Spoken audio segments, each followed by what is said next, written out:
This is the story of a family who wanted to escape from the clutches of this tyrannical elite by moving to a mountaintop in Idaho.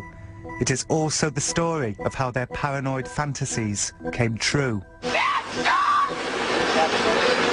you proud of yourself? Are you proud of yourself? You're gonna kill all the children to get what?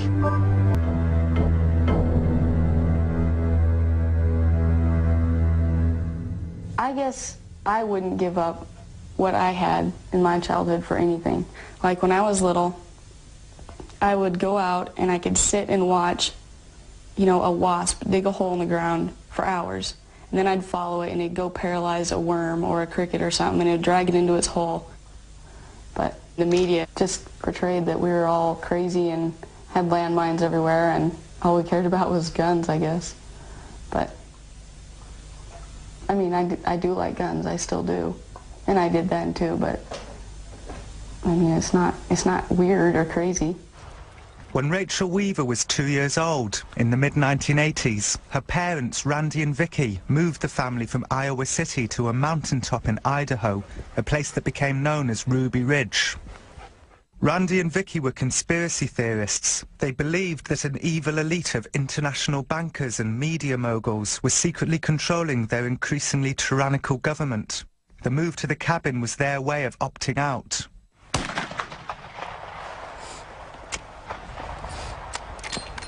We wanted to kind of get out of the regular system and wanted to find a place where we could teach the kids at home, get them out of the city and out of the public school system. Like government schools, what I call them. And, you know, kids in the city grow up with basketballs and bicycles, and kids in the mountains or out in the country grow up with dogs and guns. It isn't about hunting or target shooting. It's for protection against a government that can become tyrannical.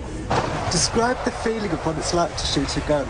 I don't know. See, I really fell in love with this one gun. It's called a 45-70, but it has a really, it's not a hard kick, it's a like lugs you back. I don't know, I think that's what I enjoy most about that gun.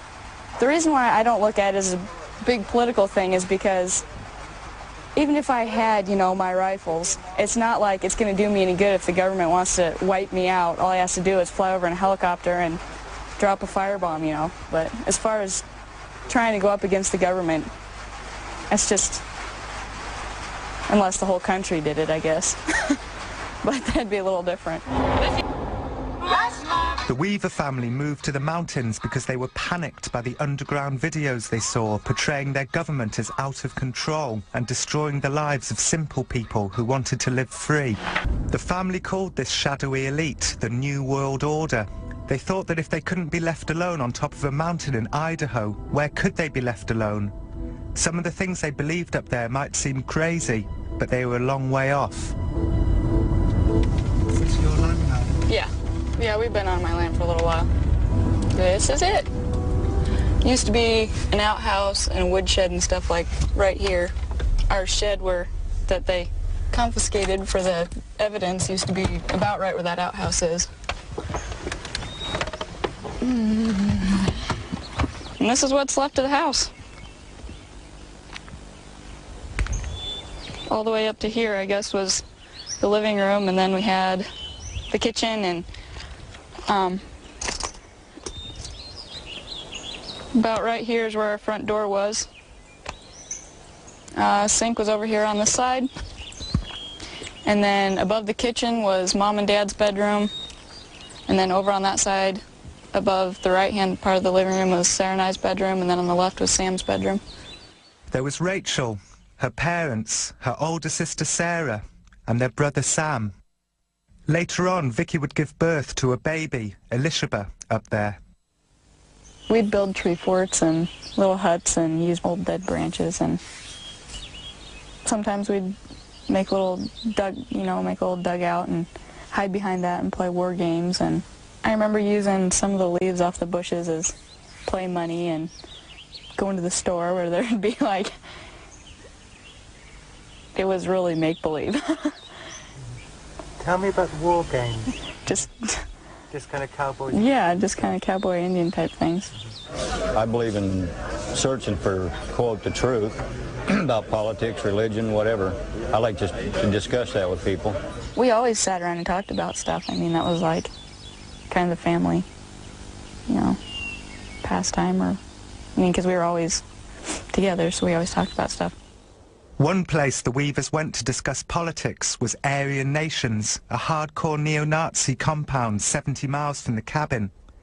Aryan Nations holds summer camps every year, and Randy used to visit, sometimes taking the children along. Aryan Nations are very specific about who they feel is in charge of the New World Order. Who do you believe is in charge of the New World Order? Well, it's the Antichrist Jew, same one that murdered Abel. Do you think all Jews, or just some Jews? Just all Jews. In other words, it's a blood order. DNA has proven it. But even though quite a lot of the people in power aren't Jewish? No, not. What you're saying is they are trying to say that they're not Jewish, but all the Rothschilds and the Bilderbergers and all the rest of them are racially Jews. We don't really care what religion they have adopted over the centuries, but as a race, they're Jews. So what, all... As soon as a Jew marries into a white person's, you know, family, the offspring are Jewish. They just perform every evil on this planet. You know, they're behind every evil thing that goes on. And they control the banking system, and that's what you're talking about, world economics, and that's by that means to control the world. The Weaver family were never as hardcore in their beliefs as the people at Aryan Nations. Randy and Vicky were not obsessed with hating Jews. They were not white supremacists. But they liked the neo-Nazis as people, shared their hatred for the government, and enjoyed their picnic areas and summer camp activities. What I remember is things like the candy hunts and meeting friends in the playground and sitting around the table, and, you know, if we'd meet someone new, we'd hear new stories or something, or old friends would exchange new stories, or... Oh, sorry. The candy hunts. I can't think what you call those. What do you call that when you find... Treasure hunts? Yes, treasure hunts. I didn't feel about him ever maybe being a hardcore, I'm going to run up to the Aryan Nations and sig heil, you know, so... Even though they did do that once in a while? Well, apparently. Well, I suppose you could visit. I mean, people have curiosities, but I suppose you could go to investigate and see what they were like and not be like them. It was at Aryan Nations that the Weavers' problems began. The US government had infiltrated the compound, hoping to recruit some of the less hardcore members as undercover informants. They asked Randy to become one. Randy said, no, I don't want to do it. You know, I moved out of the city, up on top of this mountain because you guys are all rotten. I don't want to work with you. I know what you're up to. I don't want to be a part of it. Go away. So then the government, as it is today, decided you can't say no to God, our government, so now we're going to make you serve us. So they sent a infiltrator in that was a snitch for the federal government to become friends with Randy. And you know the story about asking him to saw off 2 shotguns. First he said machine guns. I said, I can't get to no machine guns. He says, well, how about sawed off shotguns? They're real good. I go, oh, well, no problem. That's easy. He grabs his file and he files it, you know, he saws the barrels off, not knowing he's violating federal law. I totally don't understand why they even came to my dad to ask him to saw off shotguns. It makes no sense to me. It just blows my mind that they didn't even care. But for the government, Randy had the makings of a perfect undercover informant, a slightly crazy person who was friends with far crazier people, a family man with bad finances. How could he turn them down? In fact, Randy made a big show of turning them down.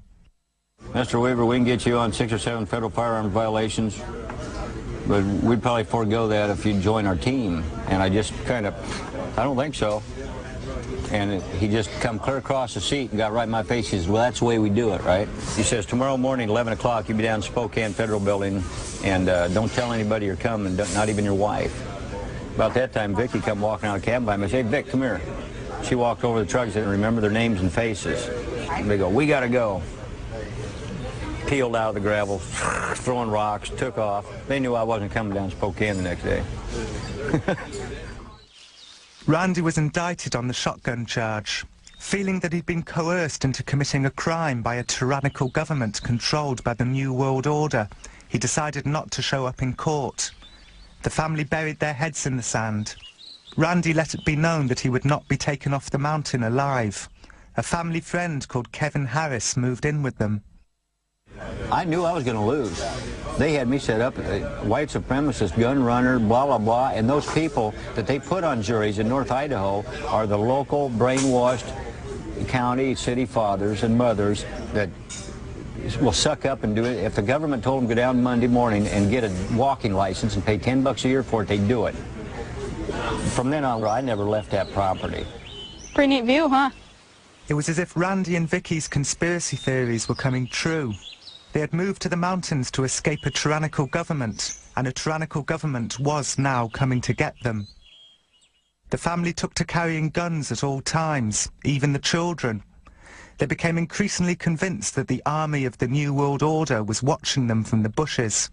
In fact, they were being watched from the bushes. You have to remember they were under surveillance after a period of time because Randy tried to apprehend Randy previously and not been successful. But were I closeted up on the mountain with just my family and already feeling persecuted and I know someone's watching me, my paranoia is going to increase, whether I think it's going to or not. See, most paranoid people think they're being watched and they're not. Right. Here was somebody who's daughter. They were actually being watched, so yeah, they're on a high alert. So any little thing that occurs becomes a big thing. Can you hear that? Somebody's on their way up. Oh, see, now if we were out at the rock, I could run out and see who it is.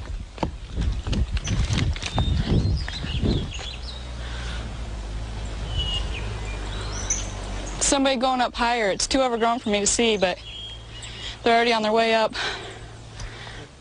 And that's what we do every time we heard somebody. Jeez. Something so simple can bring back the excitement.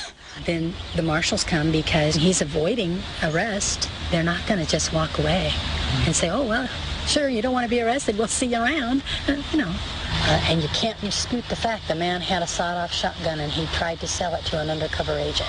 You can call it entrapment or whatever you want, but he did it. Due to the remoteness of his location in the mountain, it was decided that we just kind of take a wait-and-see attitude because, again, he had 3 kids up there. And the last thing we wanted to, well, the baby came along later. And maybe in retrospect waited too long. Of course, time went on and a year went on. And the last thing that the Marshal Service wanted to do was to get into a situation where kids could get involved. And then it still fell apart. I don't have a lot of memories about me and Sam because we never really hung out together. One thing is, the day before everything happened, he had gone down to collect the seeds from his radish plants because they were really huge, just really good radishes, and he was going to plant some next year. Well, I followed him down there to talk to him and watch him or whatever, and he's all, leave me alone, quit following me, whatever. And I went behind this blown over tree where the root was really big, and I was sitting there crying, and he came over and apologized to me and said he loved me and everything, and I guess that's what I remember most about him because he had never said anything like that to me.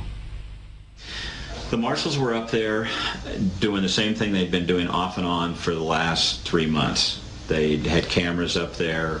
Of course, Randy had found one of the cameras and had destroyed it. And they got too close to the cabin. And the dogs got a scent of them. And the dogs started chasing. The deputies started running down the hill. And then the shots were fired. If I'd had any idea that these federal marshals were doing, they was out there dinking around, I wouldn't have gone out there myself, but I sure as hell wouldn't have let Sam and Kevin go running and chasing that dog after federal marshals. I mean, that'd be stupid. That was just stupid. But so I go down this logging road, down to the area they call the Y. I hear clunk, clunk, clunk. I look, and here's this guy jumps out in front of me, total cameled out. I mean, I saw his eyes and I saw his mouth move, and he yelled, "Freeze, Weaver." I said, "You." I was yelling for the boys.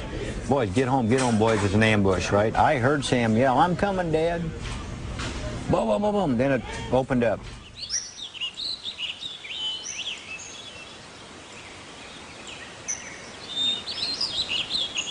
The deputy started running down the hill.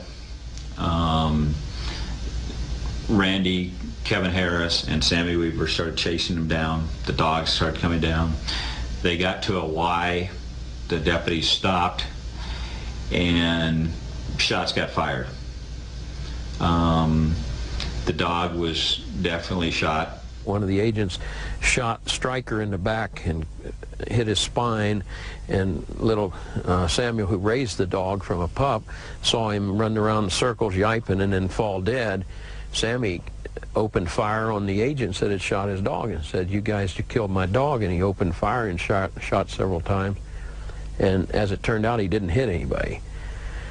But then when they of course fired back at him with military rifles, these automatic fire rifles, and almost cut his left arm off. Now remember, he was about the size of a 10-year-old boy, you know, small. So they shot his left arm to where it was just hanging by the flesh, and little Samuel turned around and ran up the mountain and screamed to his dad, "I'm coming home, Dad." And at that time, my fellow officers took a MP5 machine gun and just sprayed him right up the back as he's running away and murdered him right there. One of the US Marshals, Bill Deegan, was also killed in the gunfight that followed Sammy's death. We were all standing up on that rock that overlooks our driveway, and it was just,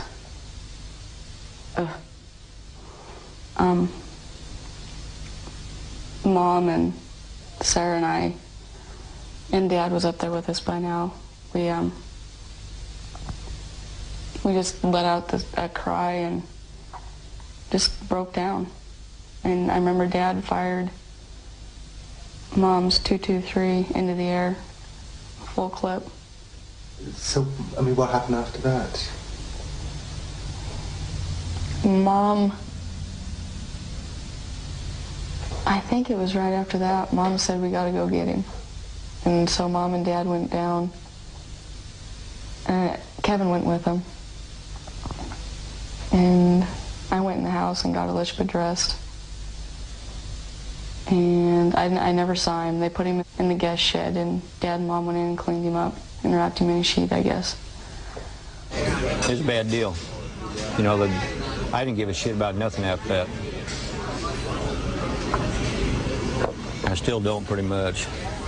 See, I don't remember days. To me, it's just all it's like one long bad day. Vicky Weaver wrote in her diary that night that Sam was killed while chasing the servants of the New World Order. A US Marshal had been killed, so his team called for backup. A 400-strong army descended on the cabin. They sealed off the mountain. 2 miles away, down in the valley, the neighbours began a protest at the roadblock. Martial law was declared by the state governor, who called the Weaver cabin an extreme emergency and disaster area. Good afternoon. A federal agent has been shot and killed in a confrontation with a fugitive in North Idaho. We started listening to the news that night. Oh, crazy bastards, you know, white supremacists murder U.S. Marshal. Yeah, right. We murdered him. Yeah, wrong. This is a big deal now. Crazy white supremacists, and they got a dead cop. Whoa, whoa, this cop is worth more than my son? I don't think so. He ain't even worth more than my dog. Were you aware of just how many troops turned up after that? No, hell no. The military operation was undertaken with such stealth that besides from hearing a few sirens down in the valley, the Weaver family had no idea that their cabin was now surrounded by FBI snipers. I think it's one of these things that a couple agent friends of mine, when we get together for lunch, it never fails. This comes up at every lunch. And well, wonder if we would have done this, or well, who said that, or why was that done, or... And what about the rules of engagement? You know, can we look back today and say those rules shouldn't have been that way? Sure, we can do that today. And what were the rules? The rules of engagement, there was 4 rules in there, but the main rule was that any adult armed male,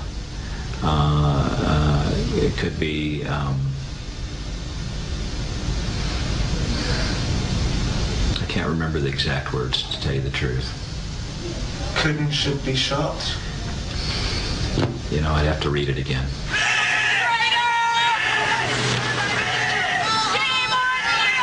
They were extreme. Some people would say a lot of things went wrong up there. Well, you know, I won't disagree with that. Everything that probably could have went wrong did go wrong.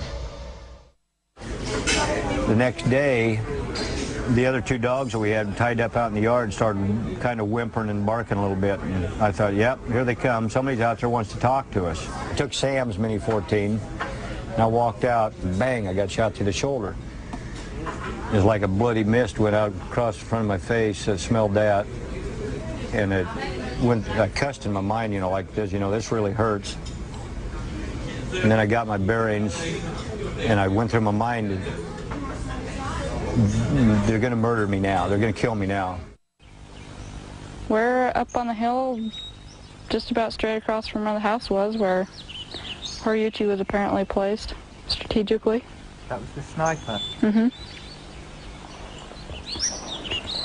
You can see very clearly, well, at least I know where the house was, but I can see everything real clearly from here.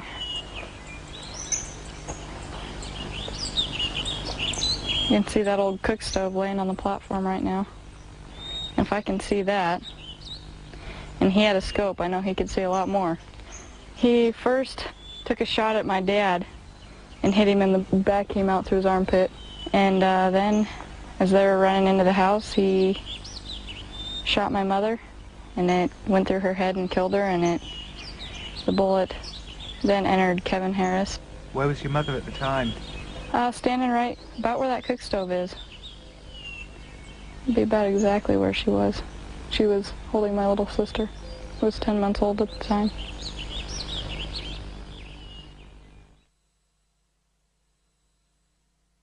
So Vicky goes to the door while she's nursing little Elishaba, pushes the door open frantically because she hears the gunfire, and here comes the whole family running in the door. The bullet had come through the window in the door, would have went through Vicky's face here and come out this, or let's see, she was facing that way, would have come in here, out here, right over the baby's head, and into Kevin. Kevin's coming in, it went in his left arm, and the main part of the bullet broke two ribs and stopped about this far from his heart.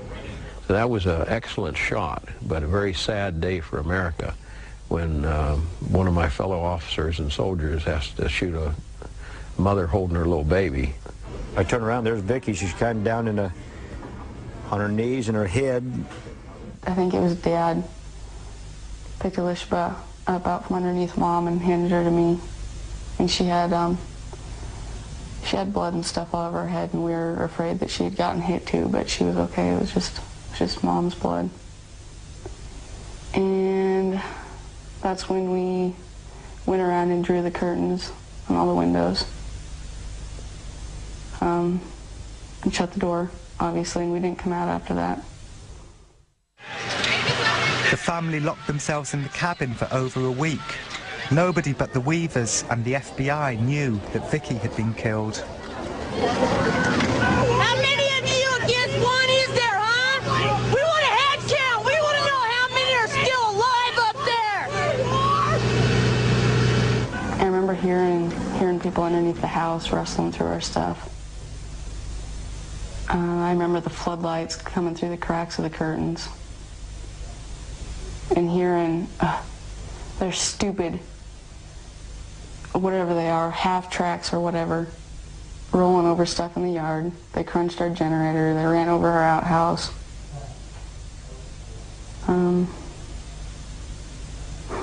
Not to mention, down at the Y where everything happened, after they shoot the dog, and my brother, they ran over the dog. It's just sick. Baby killer! Baby! Huh? Baby killers! You're all baby killers! You're a bunch of senseless bastards! All of you! 2 miles down in the valley, the protest at the roadblock had swelled to thousands. People travelled from across America to support the Weavers. Nobody can murder a 14-year-old boy. would never, ever agitate a 14-year-old boy into a mortal gunfight and justify it as right. There's just no way it can ever be justified as right in my book. I'm a father, and I'm an American, and I'm sickened to my soul.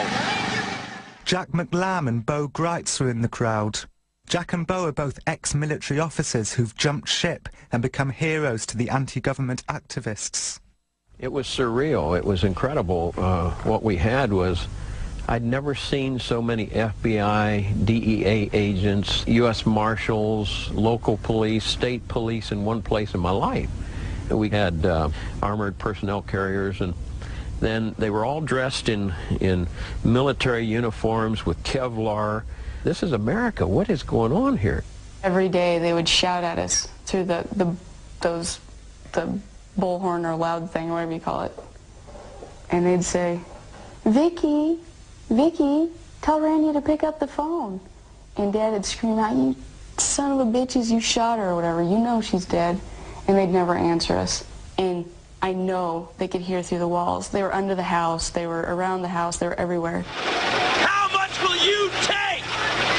How much will you compromise? What are you doing? How many dead patriots will you bury? But there were people who were holding up signs that said "Death to Zog." What does Zog mean? It means Zionist occupational government. And the neo-Nazis, Randy had attended their church a couple times, and he didn't like it, so he left. And so they felt they would come to his aid. And so they were there with their signs saying it was a Zionist occupational government was doing all this.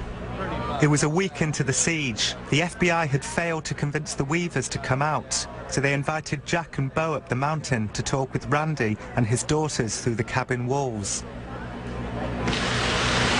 Bo Greitz and Jack McLam walking across the bridge across Ruby Creek, heading to Randy's mountain house.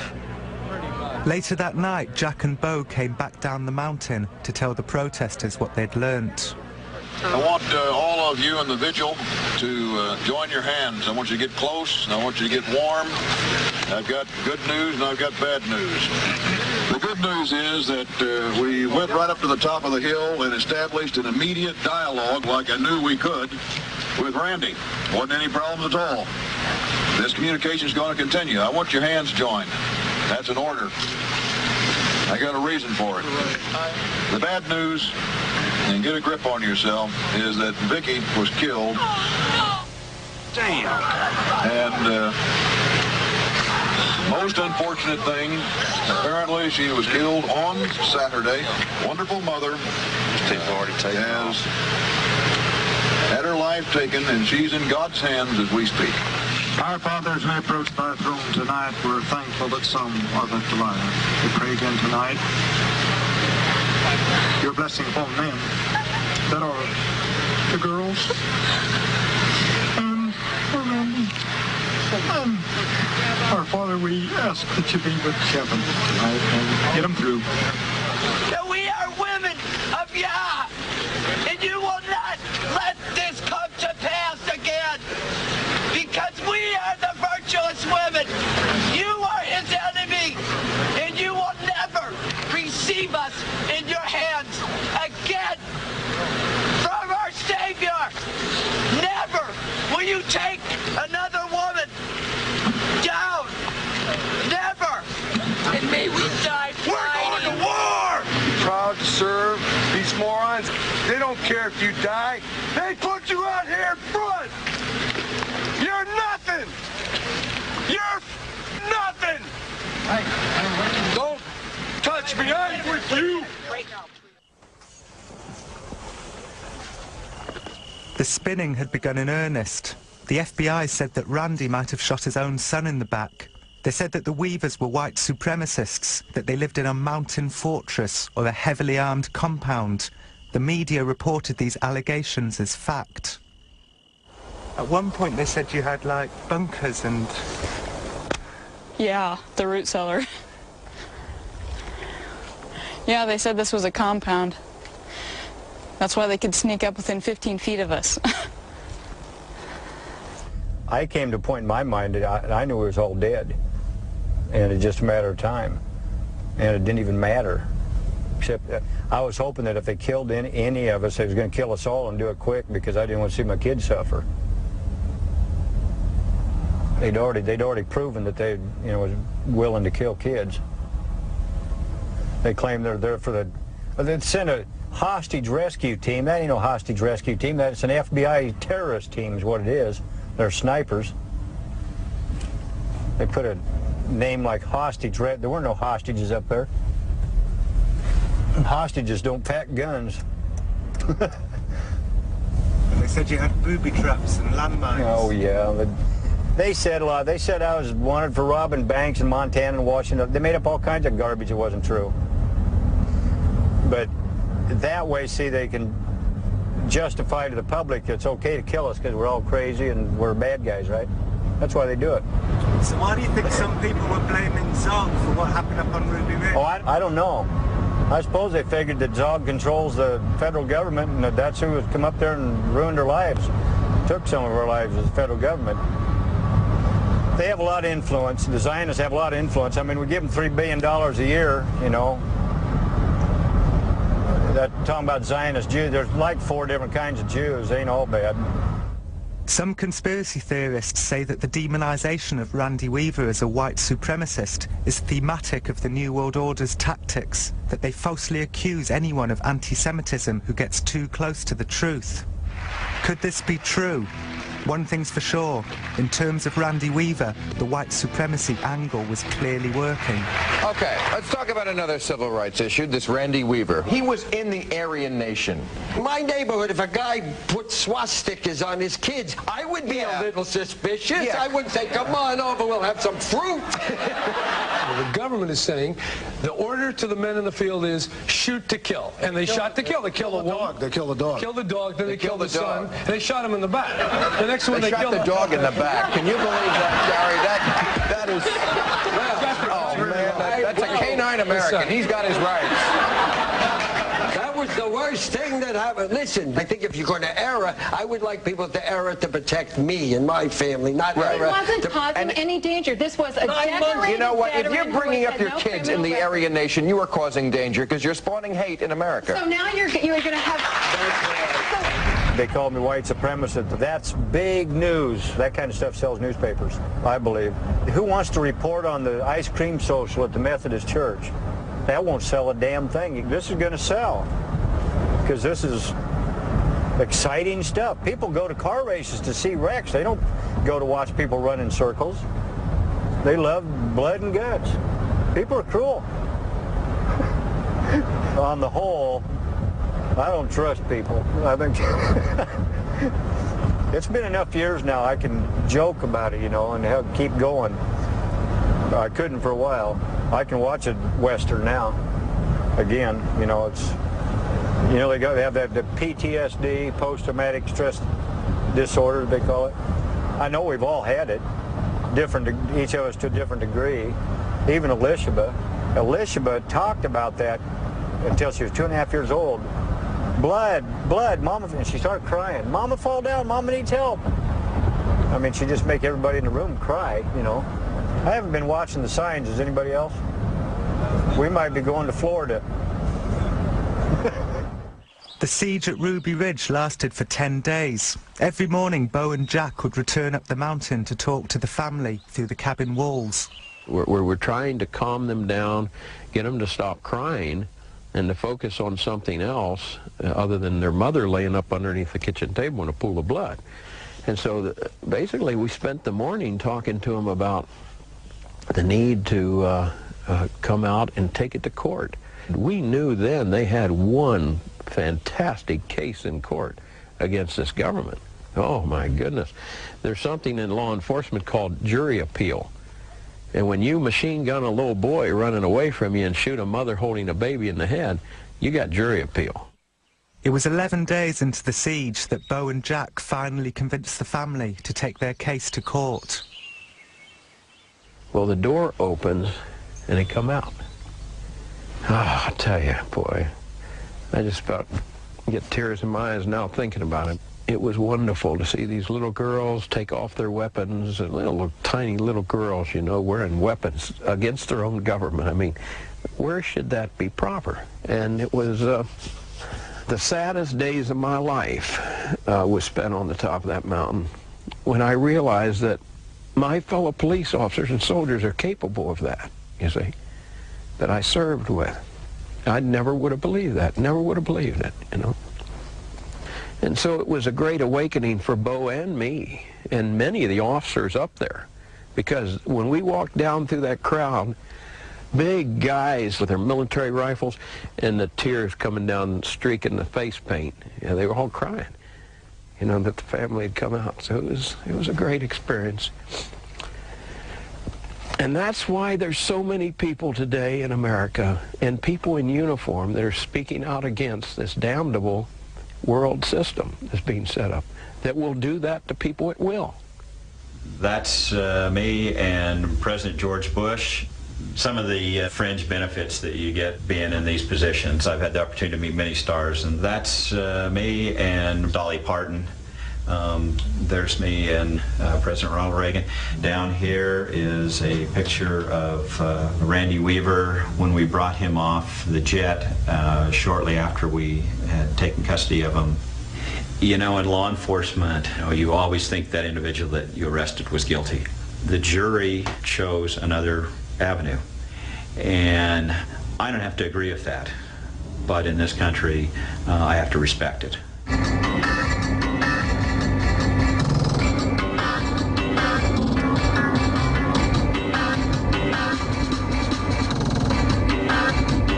In the end, Randy was charged with murder, conspiracy and assault, but the trial was a disaster for the government. The judge said that the government had shown a callous disregard for the Weavers' rights.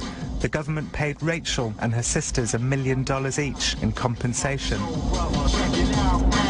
Nowadays, Randy earns a living by making personal appearances at gun shows with his new wife, Linda. Okay, this is the real Randy Weaver. What's happening, buddy? 2 miles from the cabin is the Deep Creek Inn, where the family used to go for nights out. Rachel and I went there for supper. We were unaware that the resident guitarist had waited years to meet Rachel. My name is Dallas Pike, and I'm a storyteller. I've been living in Nashville for the last few years. I moved up here about a year ago. What happened to your family is the reason I came to Idaho. I have a feeling you may appreciate this song. Red stains in the snow, Bloody Ridge, Idaho. Red stains in the snow, Bloody Ridge, Idaho. 1,000 meters is a long, long way. Never miss their bullets, never stray. Where's the justice and how do you appeal? There's no talking over, there are no deals. When some buffalo hunter snaps a cap. How are you doing, sir? Good, how are you? What's your name? Bruce. Bruce, glad to meet you. This is my wife, Linda. Bruce. Yes, sir. What's your name? E-S-S-E-N. Okay, Thank you, Herman. Bye, glad to meet you. That's my pleasure, believe me. Red stains in the snow, Vicky Weaver in Waco. But America died in a coup d'etat. It's back in Dallas that our freedom fell when some buffalo hunters and the FBI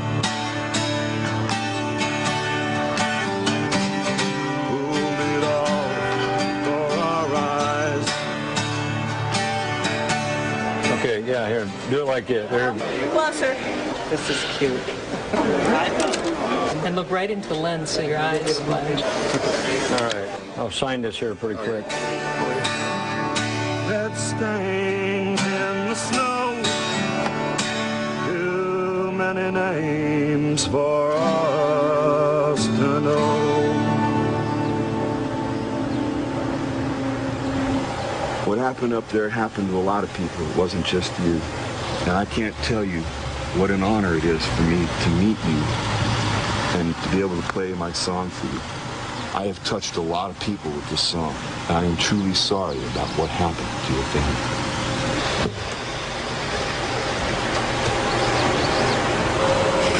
I don't know what to say to people when they do that.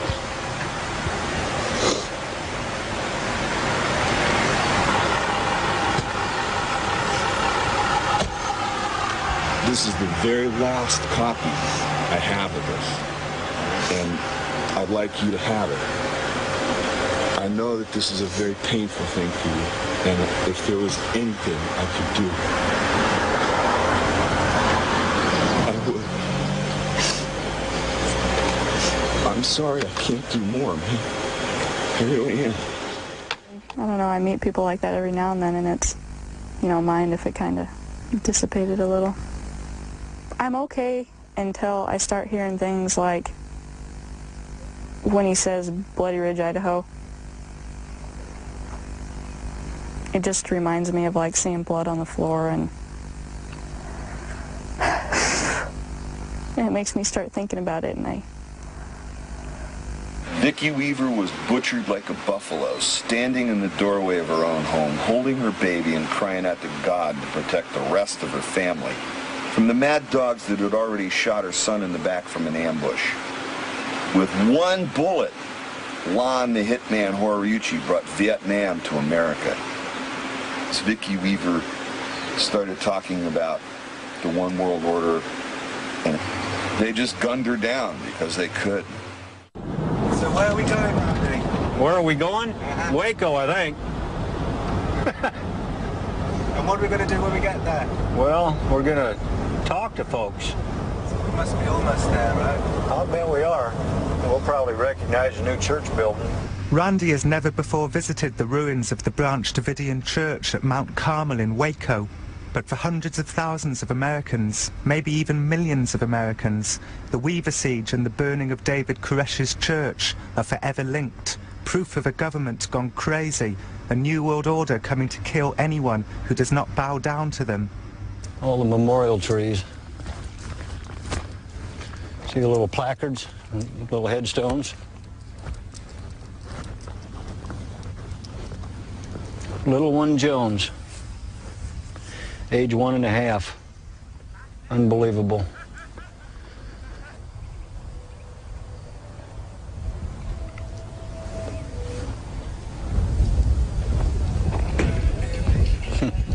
I'll tell you what, boys, I wouldn't put that one on my place.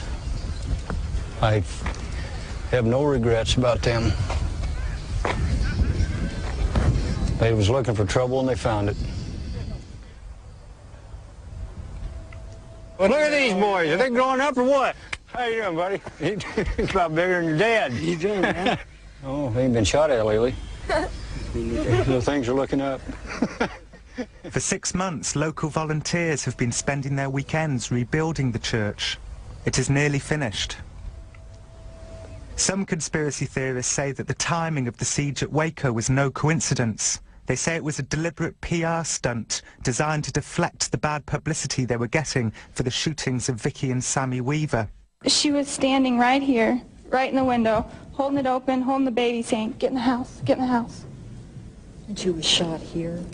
Yes. Perhaps it was no coincidence. It was 6 days into Randy Weaver's trial that the BATF announced that they were taking military action against a violent, child-abusing, gun-hoarding religious cult holed up in a compound in Texas.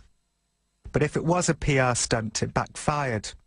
53 adults, including David Koresh, and 23 children were burnt to death here. The FBI say they didn't know Vicki Weaver was behind the door when they fired into the cabin.